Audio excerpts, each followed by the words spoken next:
Você nunca mais fala isso. Ele não é um peso. Ele é o meu filho. Ele não é um peso. Se você for estudar a fisiologia da gestação, você vai ficar chocado. Quando a mulher fica grávida, o coração dela se desloca centímetros. Toda relação de mãe e filho vai ser desse jeito. Por que eu não tenho uma relação com a minha mãe igual todas as pessoas têm? Eu olhava o Robertinho com a mãe dele, por que eu não tenho uma relação com a minha mãe igual o Robertinho tem com a mãe dele? O natural é que a mãe vai ter todo aquele cuidado com a cria, seja momentâneo, seja por anos. A mãe humana... Esse é o natural. Esse é o natural. Eu acho tão difícil educar sério, eu também acho terrível. Só que eu preciso fazer. Não tem outra escolha, diferente disso. Mas os nossos pais, eles praticavam punição física, sim, dentro do contexto de entendimento que eles tinham. O Freud vai falar assim, aquele que não teve um toque saudável na infância vai aceitar qualquer tipo de toque. Aquele que não teve validação das primeiras figuras de referência de amor vai procurar validação a vida inteira em outras. Não sabia o que era amor de mãe. Eu cresci sem saber o que era amor de mãe. Esse amor que vocês estão falando aqui. E eu vi que várias pessoas passaram por isso também, sabe? Várias pessoas não tiveram esse amor de mãe. E eu só fui ver realmente, assim, o que é o poder de uma mãe o dia que eu vi minha esposa virar mãe, o dia que eu vi a forma que ela tratava os nossos filhos, sabe? E de uma forma diferente, cada um deles. O João César. Eu descobri a fé da mãe com a minha filha. O dia que minha filha foi pra UTI neonatal, que eu vi a força da minha esposa que tirou ela de lá. Sabe? As orações da minha esposa, assim, o pensamento positivo. E depois, anos depois, a gente veio ter o Zé Pedro. Molequinho que nasceu 5, 6 anos depois aí, caçulinha. Caramba, velho. Achava que o amor dividia entre o João e a Amanda. Na verdade, o amor da minha esposa só aumentou. Amor de mãe só aumenta. Eu só fui descobrir isso depois que eu casei com a minha esposa, que eu vi a relação dela com os nossos filhos. Quando eu era freira, o Rodrigão, lá em Curitiba, a gente fazia missão de madrugada. Então ia para rodoviária, para os lugares onde tinha pessoas na rua, para ajudar essas pessoas. E uma vez uma cena me chamou muita atenção. Tinha uma mulher, ela tinha mais ou menos 1,60 m, e o filho dela tinha N limitações, inclusive físicas. Acredito que até uma tetraplegia. E ela carregava ele enganchado na cintura. Só que ele era grande, ele devia ter uns 15 anos. Apesar do corpo atrofiado, mas ele era grande. Então ele era quase do tamanho dela. Ela carregava ele na cintura com muito desajeitamento e pedindo, mendigando, tentando se organizar com ele na cintura. E aí eu estava numa rodoviária, eu fui lá, comprei um lanche para ela, um salgado quentinho, um café quente de madrugada e entreguei para ela e ela com ele aqui. E ela ficou muito agradecida, aí eu peguei e falei para ela, e ela tentando comer, eu falei para ela, deixa eu segurar ele para você, porque tá um peso para você poder comer tranquilamente, tá pesado, deixa eu segurar para você. Ela com o dedo em riste fez assim para mim, você nunca mais fala isso, ele não é um peso, ele é o meu filho, ele não é um peso. Esse é o amor de uma mãe. O filho pode estar sendo aplaudido, ou o filho pode estar sendo execrado, que para ela não é um peso. Não é só de uma mãe, não, é de um pai também. Eu não sou corporativa em dizer que o amor do pai também não vai nesse limite. É que o amor do pai, ele acontece por outras perspectivas. O pai ama de uma forma diferente, mas o amor do pai também vai nesse nível de limite. Então, é o que você falou, né? É sobre a questão do amor da sua mãe, que você só percebeu quando a sua esposa foi mãe. Eu acho que esse amor que a gente tem pelos filhos, eles nos levam a um nível de inteligência, a um nível de racionalidade em segundos, né? Sim. Você falou uma coisa aí, eu sempre tive essa curiosidade.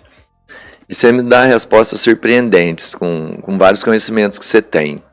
E esse eu acho que vai juntar o conhecimento / vivência. Eu já vi, por exemplo, eu já participei disso várias vezes. A Bianca, minha esposa, ela é bem pequenininha, bem magrinha. Fisicamente ela é desprovida de força. Ela não tem capacidade física mesmo. Bem magrinha, petitinho. E ela carrega os meninos. O Augusto, que é o meu primeiro filho com ela, ele era muito... Ele nasceu, pra você ter ideia, nasceu maior do que o filho do tio Ró. Nossa! E mais pesado. Ele era uma bola, realmente. E ela ficava com ele horas no colo. E normal, tipo assim. E eu pegava ele um pouquinho e falava, cara, é muito pesado.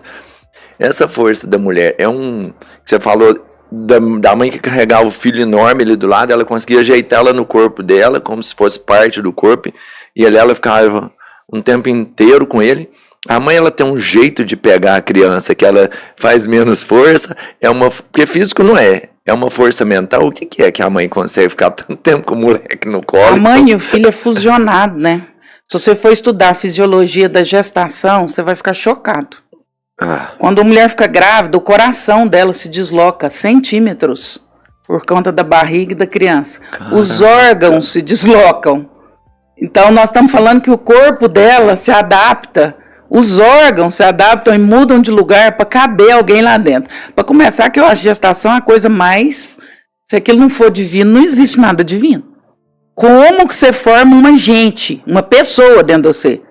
Uma pessoa com nariz, com olho, com boca, com pulmão, com coração, com perninha, com cabeça, com tudo. Esse ser humano que vai sendo formado, a coluna da mulher desloca, o coração desloca, todos os órgãos mudam de lugar, o coração chega a mudar 5 centímetros de posição. Então, a partir daí, meu filho, depois que você põe pra fora, você treinou 9 meses para carregar ele ali, né? Fica fácil. Quando eu estava grávida do Tomás, o Tomás prendia o pé entre as minhas costelas, dá para acreditar? Senhora. Eu chegava na médica e falava, eu tô com muita dor aqui. Ela falava, mas óbvio, o pezinho dele tá atravessado aqui entre a sua costela. Nossa. Eu tinha que massagear para tirar o pé dele. Ué, você tem um ser humano aí dentro de você, você imagina uma pessoa dentro da sua barriga, ué. Mas o Tomás é custoso, hein? O Tomás é o bicho pegando, o Tomás é o resultado do podcast. Mas você não acha que as pessoas acabam romantizando demais essa relação, assim? Sim, tem que ser romantizado, amor de mãe, né? Mas não quer dizer que todos sejam assim. Não quer dizer que toda relação de mãe e filho vai ser desse jeito. Rodrigão, porque senão acaba colocando um peso em cima de uma pessoa, sabe? Eu senti esse peso durante minha vida inteira. Por que eu não tenho uma relação com a minha mãe igual todas as pessoas têm? Eu olhava o Robertinho com a mãe dele, por que eu não tenho uma relação com a minha mãe igual o Robertinho tem com a mãe dele? Por que a mãe do Robertinho ama tanto ele e a minha mãe não me ama? Será que... E eu vi que eu tô descobrindo assim que não é uma parada que eu tava sozinho. Existem várias pessoas assim. Só que parece que é uma obrigação a gente romantizar essa relação. E a gente não pode generalizar que todos os casos são assim. E acaba que pessoas que não têm esse tipo de relação com a mãe ou com o pai acabam sofrendo durante anos até descobrir que tem algo depois ali, que você pode se livrar desse pensamento, você pode se curar disso, porque realmente é uma doença que precisa de uma cura, sabe? Mas a sua relação com sua mãe era saudável? Não, nem um pouco. E por quê? Vários motivos, assim, ó, né? Eu saí de casa com 17 anos, né? Mas eu falo assim, muito você viveu, você era criança, então às vezes você nem percebia o que acontecia. Né, eu acho. Não, eu sempre percebi tudo. Sempre mas sua mãe tinha algum problema? Eu sempre percebi tudo. Hoje acontece, sim. A gente foi buscar tratamento. Ela foi até o pessoal tá comentando aqui no chat, né? Pô, Rodrigo, mas sua mãe teve doente e tal. Sim, hoje ela é diagnosticada com esquizofrenia, né? Mas assim, isso só foi rolar depois que eu tinha meus 25 anos, que ela começou realmente a ficar ruim com essa parada de esquizofrenia. E tem 3, 4 anos que ela tem esse tratamento, né? Mas até eu sair de casa, ela não tinha esse diagnóstico. Mas você tá vendo que passa pelo patológico? Sim, passa. O natural, e aí isso é lá dos bichos, esquecendo o animal racional, pensando só em animal, o natural é que a mãe vai ter todo aquele cuidado com a cria, seja momentâneo, seja por anos. A mãe humana Esse é o natural. Esse é o natural. Concordo. Quando isso não acontece, passa muito pelo patológico. E aí você falou muito bem, não é uma relação romantizada, porque também não estou aqui fazendo pauta, falando que a melhor coisa do mundo é ser mãe. Hoje eu dei uma entrevista de manhã e falava sobre isso. Ser mãe é igual fazer pamonha. É bom fazer pamonha? O resultado final é que é bom. Eu gosto de comer pamonha. A gente gosta de comer pamonha, mas fazer pamonha é um inferno. Educar filho é igual fazer pamonha. Dá trabalho, tem que ralar milho, você tem que tirar cabelo, você tem que serrar o dedo, você tempera, você põe óleo. É o dia inteiro que é a mexida. O processo não é bom não, gente. Educar é terrível, frustrar filho é terrível. Eu falo isso pros meus filhos. Às vezes a gente tá num restaurante, tem que ficar danando, tem que ficar corrigindo. Eu falo, vocês acham que eu gosto disso aqui mesmo? Vocês acham que eu gosto desse rolê? Ficar educando o tempo inteiro? Seria muito mais prazeroso para mim sentar na mesa e curtir o vinho. Mas eu tenho que ficar danando, eu tenho que ficar frustrando, eu tenho que ficar ralando, eu tenho que ficar educando. Isso é chato pra caramba. Bom é o resultado final, mas faz parte do processo. A questão é que a gente anda muito imaturo e a gente anda achando que tem que ter prazer em tudo. E isso é hedonismo. A gente tem que ter prazer em tudo, não. Ai, mas eu acho tão difícil educar. Sério, eu também acho terrível. Só que eu preciso fazer. Não tem outra escolha. O importante é nós diagnosticarmos que tem uma patologia ali, para depois ver qual vai ser a condição nessa relação. Se essa relação entre mãe e filho não acontece de uma forma natural, existe uma disfunção ou uma patologia. Exato. No caso da sua mãe era uma patologia. Uhum. Mas pode acontecer uma disfunção. Por exemplo, é diferente da patologia? Por exemplo, mães narcisistas. Narcisismo não é uma patologia ali? Narcisismo é uma disfunção, é um transtorno de personalidade narcísica, não é uma doença, é um transtorno. Então, mães narcisistas é uma disfunção do conceito de maternidade. Tem um psicanalista inglês, Donald Winnicott, que ele vai falar de peito bom e peito ruim, ou mães boas, suficientemente boas, ele chama, e mães ruins. É isso que é aqui que está a questão. Existem mães que são suficientemente boas. Isso não quer dizer que é a mãe que lambe a cria, que acha maravilhoso, que romantiza. Não, é a que faz o básico que precisa ser feito. E existem mães que são disfuncionais. Ali está a disfunção ou a patologia. Passa por essas... Não tem nada a ver, é o que você falou de lamber e tudo. O Cabeleira falou que via a relação da minha mãe lá dentro de casa. E não tem nada de, às vezes... era tão carinhoso na relação com a minha mãe, por exemplo. Minha mãe é uma mãe da moda antiga. Ela até hoje ela fala assim, hoje com a experiência que ela tem, ela fala assim, nossa, Bertinho, eu fui brava demais com vocês, né? Não precisava de bater, de fazer o que eu fazia, né? Fala assim, não, mãe, precisava. Teve umas vezes que você não me bateu, porque você não ficou sabendo. Eu escapei de um monte de leis ainda, mas nenhuma vez que você me bateu à toa, não. Sabe? Só que era aquela mãe presente, o Cabeleiro viu mas ser bravo o Cabeleiro tinha medo dela, todo mundo tinha medo da minha mãe, na verdade, sabe? Ela era a mãe de quase todo mundo. Eu não vejo que diferente disso. Ser bravo é amor. E eu até entendo, assim, a forma que te criou, bateu, deu umas porradas ali, toda vez mereceu e tal. Merece. O problema é quando você começa a levar porrada sem merecer.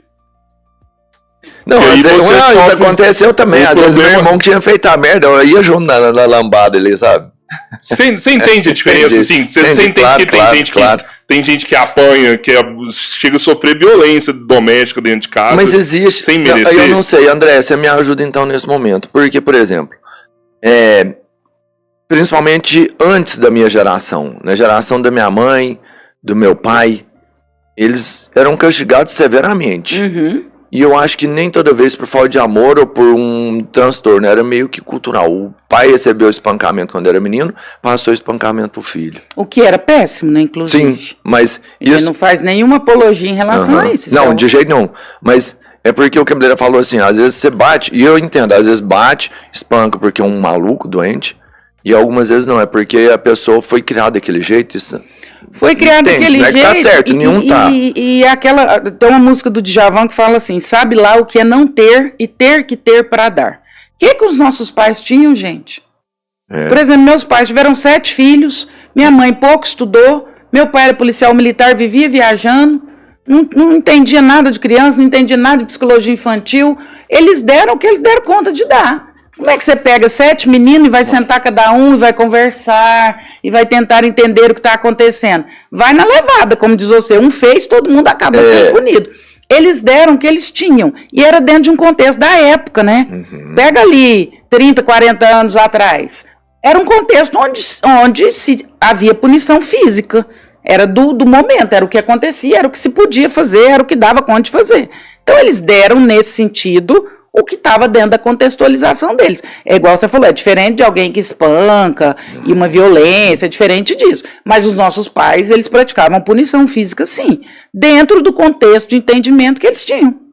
Então, É igual o índio, que quando nasce alguém deficiente dentro da aldeia, ele abandona o índio deficiente lá no meio da floresta e volta, porque aquela criança deficiente vai ser um peso para a aldeia. Então é contextualização cultural. É dentro do contexto mesmo, cultura. Né? Não tem a ver com nada mental ali, não é um transtorno, não é uma...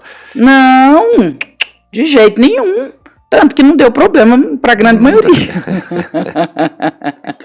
Porque a gente acha que seja assim, né? Mas eu vejo que tem muita gente que tem problema de relação com pai e mãe. Né? Então, eu ia falar isso, porque às vezes você puxou pro lado de mãe e tem... Porque é uma família, na verdade, né? E quando você fala, por exemplo, de irmão, às vezes você consegue ter uma igualdade de forças. Mas quando você tem o pai ou a mãe, né? Que são as cabeças, o alicerce ali dentro, realmente fica muito sofrido a relação. Por quê? Porque o Cameleira teve, ele já contou que acabou de falar pra gente o que foi a parte dele da primeira idade até a juventude, é uma relação difícil, sem uma mãe que entregasse talvez o fator principal, que era carinho e amor. Mas teve gente que é com o pai, teve gente que não tem com nenhum dos dois, né? E o futuro... que pode passar pelo contexto de doença ou não, né? Então, e o futuro de quem vive isso? O que é? Que tem uma relação disfuncional com isso, os pais? Com um, ou com o outro, ou com os dois. O Freud vai falar assim, aquele que não teve um toque saudável na infância vai aceitar qualquer tipo de toque. Aquele que não teve validação das primeiras figuras de referência e amor vai procurar validação a vida inteira em outras pessoas. Hoje de manhã eu falava sobre dependência emocional e algumas pessoas me fizeram essa pergunta no direct, né? Por que algumas pessoas são dependentes da validação do outro? Eu sou dependente das pessoas me validarem, eu me preocupo muito com a opinião do outro. Mas por quê? Porque na fase em que você teria que ter sido validado pelas suas primeiras figuras de amor, de paternidade, de maternidade, você não foi. Então você vai seguir a sua vida buscando isso. O Freud vai dizer que a gente nunca se recupera do corte do cordão umbilical. Eu adoro essa história do Freud. Porque o Freud fala assim, imagina quando você estava no útero. Alguém respirava por você, pensava por você, tinha excreção por você, tudo por você. Você ficou 9 meses, good vibes, só no flow. Nascer já é um trauma. Por isso chama trabalho de parto. Você estava a 37, 38 graus de temperatura dentro da barriga de sua mãe. Você nasce num centro cirúrgico 14, 15, 16 graus, gelado. Um foco de luz deste tamanho em cima do seu olho. Você passou 9 meses sem abrir o olho. Já viu quando você sai do cinema, você tem dificuldade de enxergar? Imagina 9 meses no escuro. E aí você tem um foco de não sei quantos mil lumens na sua cara. Depois o seu pulmão tá colado, igual uma bexiga. Aí um médico dá um tapa no seu bumbum, você... Para respirar, o seu pulmão rasga, insufla. Ali começa o problema. Aí corta o cordão umbilical. E aí o Freud vai dizer, a gente nunca se recupera do corte do cordão. A gente vai passar a vida inteira procurando alguém que responda por nós, que sonhe por nós, que se responsabilize por nós, que viva por nós. Que era isso que a nossa mãe fazia por nós. E o Freud vai dizer, a gente vai passar a existência inteira com esse cordão na mão, tentando conectar isso em alguém. Querendo que alguém se responsabilize pela nossa própria vida, pela nossa própria história, pelas nossas próprias dores. Só que, infelizmente, isso não vai acontecer. Agora, a sua vida é sua. Não há mais o que fazer. Então, aí está a dor de nascer. Aí está a dor de se desconectar de alguém que, mal ou bem, respondeu pela nossa existência durante muito tempo. Então você me pergunta, o que acontece quando isso não é bem realizado na infância? Nós vamos seguir pela vida feridos. Os primeiros 7 anos da nossa vida vão determinar todos os outros. No máximo, a gente vai polir, ressignificar, mas os primeiros 7 vão determinar. Então, se dentro dos primeiros 7 anos que eu deveria receber afeto, carinho, validação, força, firmeza para viver durante a vida, se isso não aconteceu, eu vou seguir frágil pela vida fora, eu vou seguir doente pela vida fora, eu vou seguir procurando validação pela vida fora e daí para frente. Me lembra de novo, até os 7 anos você forma o caráter. A personalidade. Aí depois até os 12, caráter. Então, porque são algumas idades assim, não é isso mesmo? Não é tão dividido assim, né? Sim, mas é uma lógica. Mas é uma lógica, toda a nossa história está sendo formada aí nesse período. O que é a diferença da personalidade e o caráter? O caráter, ele é moldável e o caráter tem a ver com aquilo que a gente está vivendo. O caráter a gente trata em terapia, a personalidade não. Ah. É. Quer dizer que até 7 anos o que deu errado ali, nem com uma terapia, nem se eu levar meu menino lá deu errado. Ele vai ressignificar. Ah, meu pai não me amou, até os 7 anos meu pai era distante, meu pai... Eu vou ter que te ensinar em terapia a ressignificar esse amor. Ah, seu pai não te amou, mas você pode se amar. Seu pai não te deu atenção, mas você pode se dar a atenção que seu pai não te deu. Você pode se priorizar, percebe que você não se prioriza. Percebe como você replica o que aconteceu na sua infância, e aí você vai ressignificando. Vai apagar o fato? Não, só vai deixar de doer. A cicatriz vai permanecer. Entendi. A cicatriz sempre vai ficar lá. Vai, só vai deixar de doer. Você ressignifica. Isso aí as pessoas falam exaustivamente. André, por que eu repito situações? Eu tenho dedo podre, especialmente mulheres. Eu escolho sempre homens que me tratam mal, homens abusivos, homens com o mesmo padrão. É só você entrar na história de vida dela que você vai ver que ela está tentando resolver o relacionamento dela com o pai dela. Ela está resolvendo um padrão de amor lá de trás. E aí ela tem essa repetição, que a psicanálise vai falar sobre isso o tempo todo, o retorno do recalcado. Você vai repetindo, repetindo, repetindo, até você resolver. O dia que você resolver, você para de repetir. Como que eu resolvo? Ressignificando em terapia. Mas vai apagar a situação minha com meu pai? Não, essa aí ficou lá. E será que eu vou saber que eu consegui reparar isso aí? Não, e vai, porque você para de repetir. Junto. Mas é assim, eu não consigo sozinho, eu necessariamente vou precisar de um tratamento. Ou eu consigo, talvez com entendimento... Acho que consegue sozinho, é mais difícil. Boa pergunta. Você acha? Não é com tratamento, é com a tomada de consciência. Eu não sou vaidosa de dizer que isso vai resolver sempre em terapia. Tem gente que resolve na igreja, tem gente que resolve com coach, tem gente que resolve no encontro de PNL. Tomada de consciência. Passou pela tomada de consciência, você vai conseguir resolver. Mas precisa tomar consciência. Por que a terapia é talvez a mais divulgada? Porque a terapia torna conteúdos inconscientes conscientes. O papel da terapia é esse. Esse não é o papel da igreja, do coach, das outras perspectivas. Mas acontece? Acontece. Tem gente que vai para um encontro lá de não sei o que lá e toma consciência de um monte de coisa e muda. Às tá vezes tudo bem. Eu entendi. Tipo assim, às vezes eu trocando uma ideia com uma amiga ou com um amigo, ele fala, nossa, assim, você fala, caramba, é isso que eu não faço, né? É Tipo, isso. Mas a terapia seria o melhor caminho, né? O remédio mais eficiente. Até um podcast. Às vezes alguém está aqui nos assistindo e fala, poxa, eu nunca tinha pensado nisso. Eu repito isso pela minha situação lá atrás. É porque às vezes você tem um autoconhecimento e você acha que tá curado com aquilo lá. Sei lá, a cicatriz tá lá, né? Alguém resolve... Sabe que você tem aquela cicatriz e resolve mexer nela. É mais fácil dela abrir ali. Uma coisa, Rodrigão, é tomar consciência. Outra coisa é ressignificar.